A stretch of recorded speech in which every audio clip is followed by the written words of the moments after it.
May udto sa tanan. So, 11. Ay, 12 na di ay siya, guys. So, udto na ni siya. So, unta, dili na mag-ulan. Unya. Pero kay grabe man ni kainit. May tendency nga ulan na pod ni unya.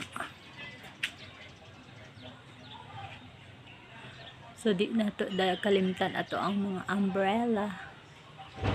Ato ang mga raincoat. Ato ang mga payong. So ayan. Maingod to sa tanan. Nakapaniud to na ba tanan? Nakapaniud to na tanan, guys.